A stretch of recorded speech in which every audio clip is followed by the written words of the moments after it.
Assalamualaikum warahmatullahi ta'ala wabarakatuh. Alhamdulillahirabbil alamin. Puji dan syukur mari senantiasa kita panjatkan kehadirat Allah Subhanahu wa taala, Zat yang Maha Agung, Zat yang Maha Hebat, dan Zat yang Maha segala-galanya.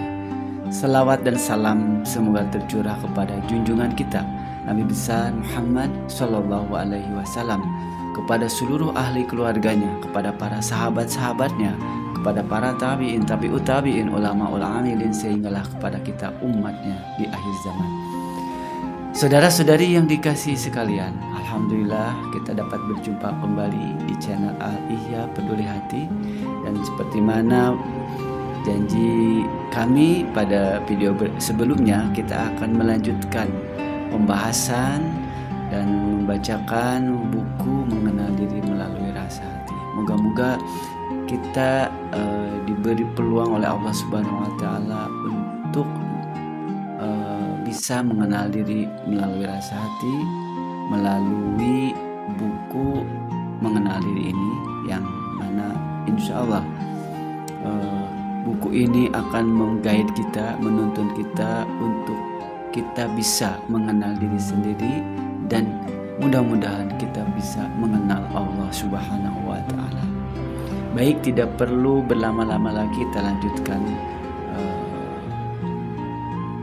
dan kita sama-sama dengarkan kelanjutan daripada buku Mengenal Diri Melalui Rasa Hati ini. Mudah-mudahan Allah meridhoi segala amal, segala kebaikan yang kita perbuat, walaupun hanya sebiji zarah, sekecil apapun, insya Allah akan menjadi pahala di sisi Allah Subhanahu wa taala. Saudara-saudari yang dikasihi sekalian, Islam yang telah Allah ridhokan untuk menjadi agama kita dan disampaikan melalui utusannya Nabi besar Muhammad Sallallahu Alaihi Wasallam merupakan satu syariat yang mencakup persoalan hidup, lahir, dan batin. Syariat lahir disebut syariat, syariat batin disebut hakikat.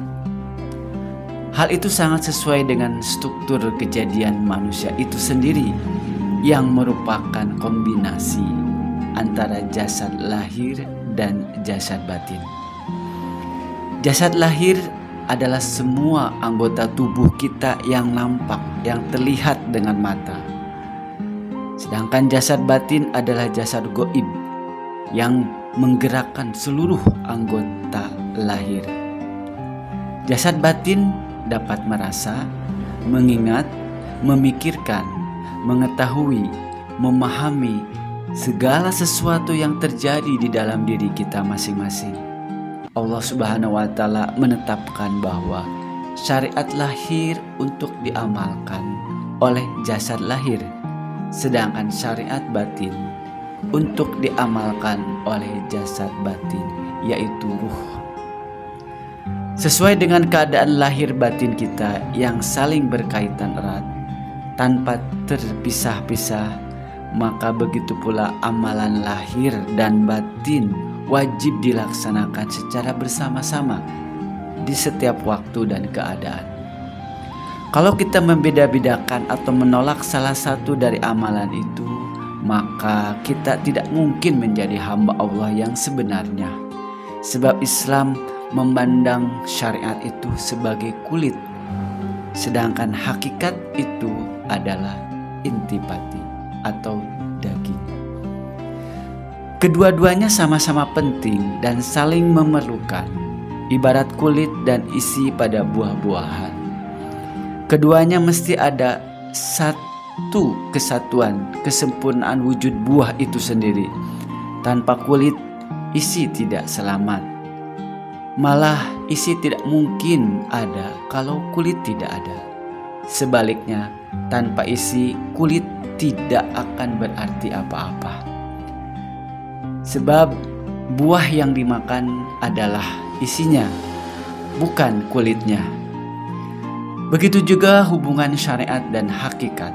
Keduanya mesti diterima dan diamalkan secara bersama-sama. Keduanya saling mengisi dan memerlukan.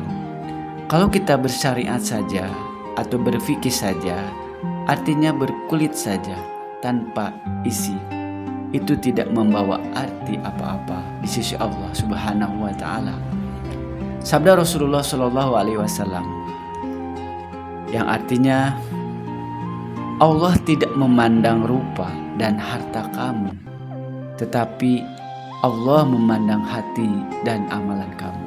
Hadis riwayat Muslim. Sebaliknya, kalau kita berhakikat saja, isi tanpa kulit, maka tidak ada jaminan keselamatan dari Allah Subhanahu wa Ta'ala. Hakikat itu akan mudah rusak, dan kita sama sekali tidak akan memperoleh apa-apa. Bahkan agama Islam yang kita anut akan rusak tanpa kita sadari. Berkata Imam Malik rahimahumullahu ta'ala, yang bermaksud, barang siapa berfikih atau bersyariat dan tidak bertasawuf, maka ia jadi fasik. Barang siapa yang bertasawuf atau berhakikat tanpa fikih, maka ia adalah kafir zindik. Artinya kita mesti mengamalkan keduanya sekaligus, yaitu syariat dan hakikat. Kalau kita pilih salah satu, kita tidak akan selamat. Kalau kita bersyariat saja tanpa dilindungi oleh hakikat, kita akan menjadi fasik. Dan kalau kita berhakikat saja tanpa dikawal oleh syariat, maka kita akan termasuk ke dalam golongan kafir zindik, kafir yang tidak sadar. Begitulah pentingnya syariat dan hakikat. Tetapi bila kedua-duanya ada, maka hakikatlah yang paling penting. Seperti mana dalam sabda Rasulullah Shallallahu Alaihi Wasallam, Allah tidak memandang rupa dan harta kamu, tetapi Dia memandang hati dan amalan kamu. Hadis itu tidak bermaksud bahwa syariat tidak penting.